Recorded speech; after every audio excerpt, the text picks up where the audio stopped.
Assalamualaikum warahmatullahi wabarakatuh. Saudara-saudara sekalian, saya bersama Pak Gubernur dan juga dari PUPR Perumahan dan Ibu Bupati.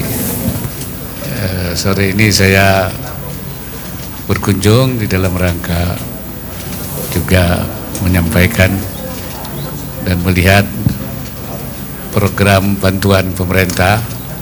Pertama itu soal perumahan, karena masalah perumahan ini menjadi masalah yang sangat penting ya.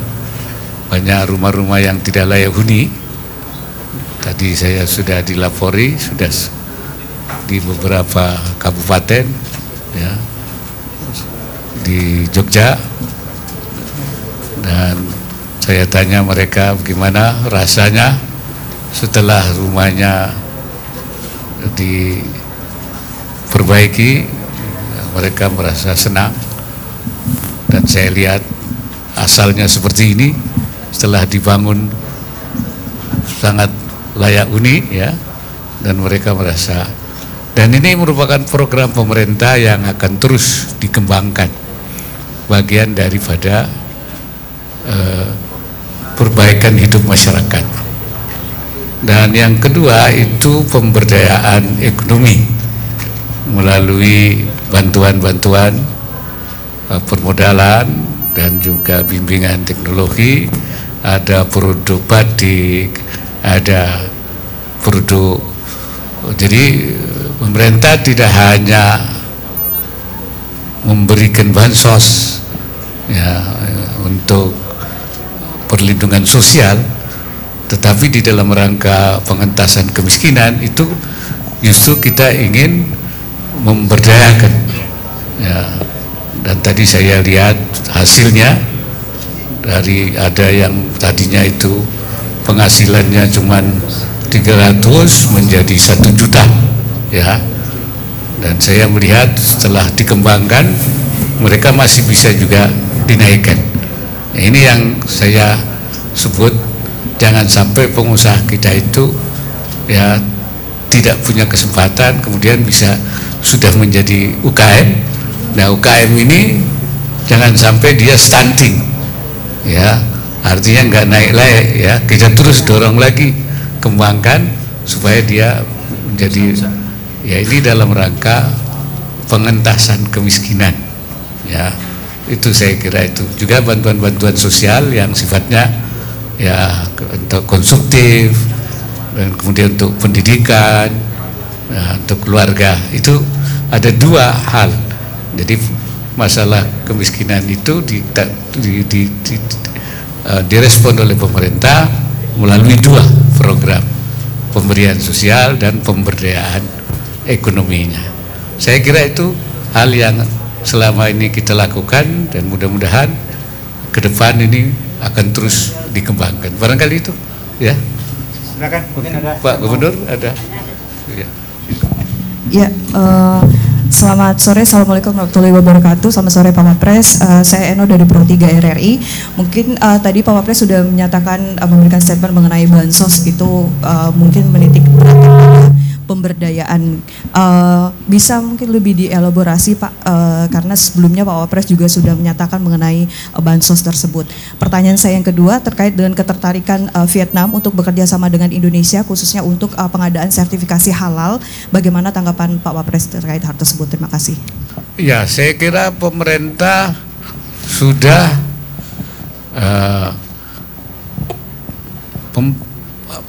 membuat supaya kita itu menjadi pusat halal dunia, dan kita sudah punya standar halal ya, sudah ada lembaganya yang menangani ya, BPJPH namanya ya, Badan apa itu Jaminan Halal.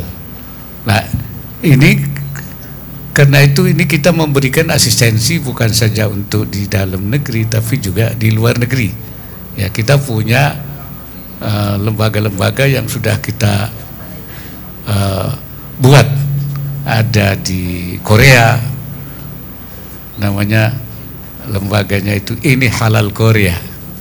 Ada di Cina, Ya, yang saya kunjungi kemarin di Shanghai itu namanya Al-Amin, tapi nggak ada hubungannya sama saya. Ya, namanya sama. Dia Al-Amin, saya Ma'ruf Amin, tapi nggak ada hubungan keluarga, nggak hubungan kerja. Dia merupakan lembaga bukan sertifikat, tapi lembaga yang mengelola halal, tapi sertifikatnya dari Indonesia. Ada yang sertifikatnya di setempat.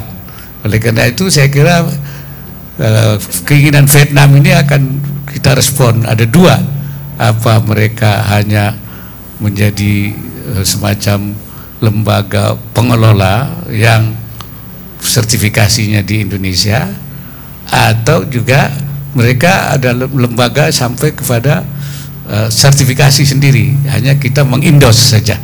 Jadi indos artinya memberikan bimbingan dan pengakuan. Jadi mungkin Vietnam bisa memilih di antara dua itu. Di Australia ada itu, mereka kita mengindos, ya. Di Amerika ada kita mengindos, tapi ada yang mereka hanya memproses, kemudian sertifikasinya di Indonesia. Saya kira itu, ya. Ya, Indonesia saya minta nanti supaya berhubungan dengan lembaga jaminan halal di Indonesia. Yang bansos tadi. Yang bansos? Iya, saya kira kita memang tidak ya. Ada masyarakat yang mungkin tidak bisa. Seperti tadi saya lihat ada orang tua yang sudah lanjut dan tidak bisa bekerja, yaitu dibansos. Tetapi kalau yang masih bisa diberdayakan, kita berdayakan. Jadi ada dua, ada program. Jadi mana yang memang dia sudah tidak bisa untuk diberdayakan, sudah nggak bisa, memang sudah tidak punya kemampuan untuk bergerak. Nah, itu dibansos. Ya, tapi nanti makin lama kita harapkan makin sedikit, tapi yang lebih banyak nanti yang pemberdayaannya. Saya kira itu. Oke, ada yang lain? Terima kasih Pak, saya Anto dari Harian Kompas Pak. Berdasar regulasi KPU itu kan masyarakat yang tidak yang punya alasan tertentu tidak bisa mencoblos di TPS asal itu tetap bisa memilih asalkan mengurus pindah memilih Pak. Tapi itu ada aturannya, itu sebulan sebelum pencoblosan. Artinya itu kan tanggal 15 Januari ini paling lambat. Kan banyak masyarakat di Indonesia itu yang merantau ya Pak ya, seperti misalnya di Jogja itu banyak mahasiswa dari luar daerah, sehingga mereka juga hak pilihnya harus dijaga. Cuma ada catatan dari Jaringan Pendidikan Pemilih Rakyat, itu sosialisasi mengenai ketentuan syarat pindah memilih itu masih minim Pak. Mohon arahan Pak Wapres seperti apa, karena tinggal seminggu. Kemudian yang kedua Pak, besok tanggal 10 Januari itu kan hari ulang tahun PDIP Pak. Pak Presiden tidak bisa hadir karena sedang ke luar negeri. Kalau Pak Wapres Amin apakah akan hadir, apa sudah ada undangan, dan nanti dalam kapasitas Wapres atau sebagai pribadi? Terima kasih Pak Wapres. Iya, yang pertama itu saya kira memang aturannya sudah ada. Yang belum terdaftar bisa dengan KTP. Kalau dia pindah di satu tempat juga cukup dengan KTP. Sehingga artinya tidak ada kesulitan untuk pemilih ya. Dan mengenai sosialisasinya saya pikir sudah cukup masif ya. Ya, si berbagai apa namanya itu saluran media sosial sudah disampaikan. Saya kira memang harus juga ada keinginan dari masyarakat. Jadi kalau sudah tahu sebenarnya mestinya sudah melakukan langkah-langkah ya. Jadi saya harap masyarakat juga proaktif ya, dan juga tentu tokoh-tokoh masyarakat juga bisa lebih menyebarluaskan. Dan masih ada waktu seminggu ya, 1 minggu ini saya minta masyarakat memanfaatkan itu dan jangan sampai tidak memilih ya. Itu pertama tentu dia aspirasinya tidak tersalurkan. Nanti dia misalnya itu kenapa yang dia inginkan tidak menang, karena dia tidak memilih.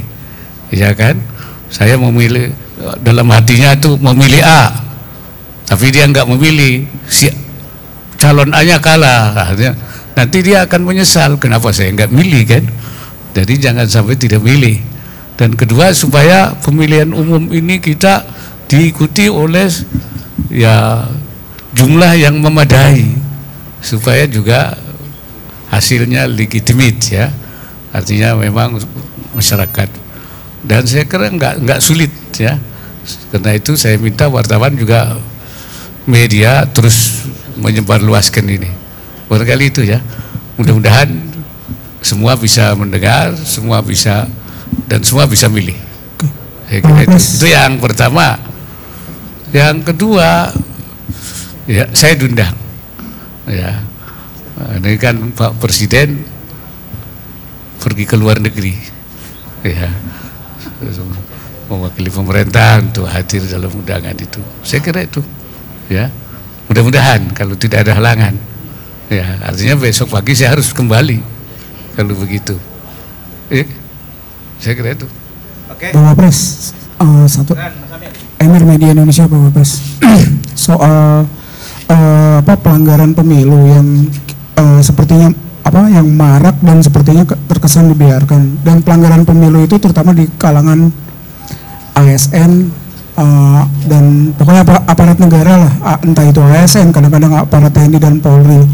Nah, ya kita juga tahu, mungkin karena saya susah juga kalau minta sama Presiden, karena Presiden anaknya ikut main di pemilu juga. Dari Pak Wapres sebagai kepala pemerintahan, gimana, bukan saran ya, lebih cenderung ke perintah Pak Wapres, ada nggak perintah Pak Wapres untuk para ASN dan juga aparatur negara yang lain untuk tetap netral, bukan cuma sekedar netral di himbauan tapi netral di implementasi, Pak Wapres. Itu satu. Terus kedua, soal terkait dengan bansos tadi, ini juga bansos ada kecurigaan bansos ini disalahgunakan untuk kepentingan politik, untuk mendongkrak elektabilitas salah satu calon. Dan gimana tanggapan Pak Wapres melihat ya tudingan ini, supaya bahwa bansos ini memang benar untuk kepentingan orang yang berhak atau ya miskin, bukan karena orang tertentu yang ngasih ngasih bansos, kesannya ini kebaikan orang tertentu. Itu aja Pak Wapres, makasih. Assalamualaikum warahmatullahi wabarakatuh. Iya ya, kalau pemerintah kan memang sudah menyatakan bahwa semua aparat ASN supaya netral. Itu kan sudah dari pihak pemerintah kita, kemudian dari pihak pimpinan TNI, Polri, itu sudah menyerutukan bahwa semua harus netral. Itu saya kira seruan-seruannya sudah artinya komitmennya sudah ada, sudah disampaikan semua. Bahkan Presiden sendiri sudah bilang semuanya harus netral. PJ, Gubernur, PJ dipanggil netral. Artinya arahan sudah disampaikan. Nah, kalau nanti terjadi di lapangan, tentu bukan kita ya, bukan pemerintah, tapi kan ada lembaga yang sudah ada. Ada KPU, ada Bawaslu, ada DKPP, ada semua. Saya kira mereka yang nanti kita harapkan mereka yang menanganinya dengan baik ya. Artinya mudah-mudahan ya tidak terjadi, dan kalau memang ada ya mereka bisa mengadukan ya ke lembaga-lembaga yang sudah ditunjuk. Kalau ada perlakuan yang dianggap tidak netral ya bisa dilaporkan. Saya kira itu anunya, aturannya ada. Kalau pemerintah berkomit sudah, mengarahkan juga sudah. Saya kira itu. Mengenai bansos, saya kira bansos tidak diuntukkan untuk satu kelompok ya, untuk seluruh ya, untuk bantuan pemerintah kepada masyarakat ya. Itu saya kira programnya ya, dan itu disalurkan.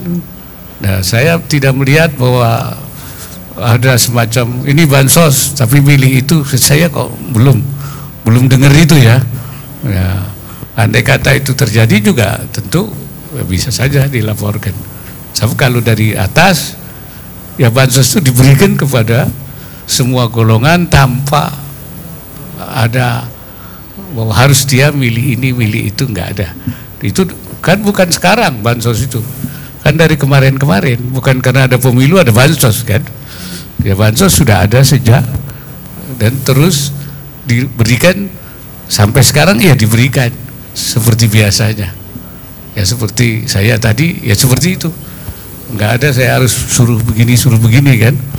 Ya mudah-mudahan juga yang lain ketika menyampaikan bansos ya seperti itu juga begitu. Ya. Kira-kira itu. Izin Pak, satu lagi Pak. Pak izin Pak terkait debat. Ada debat capres Bapak Jokowi kan sudah menyampaikan tanggapannya seperti apa. Untuk arahan dan tanggapan terbaik bagaimana menurut Bapak Pak? Lalu saya melihat perdebatannya bagus ya, terbuka dan artinya mereka berdebat, terutama ya sesi perdebatan itu saya kira menarik. Itu dibanding dulu waktu saya, sekarang lebih hidup ya perdebatannya.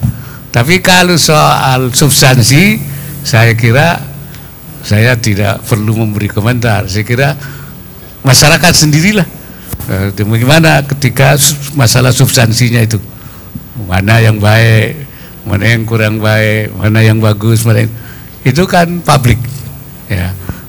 Tidak etis kalau saya masuk ke substansi itu. Saya kira begitu ya.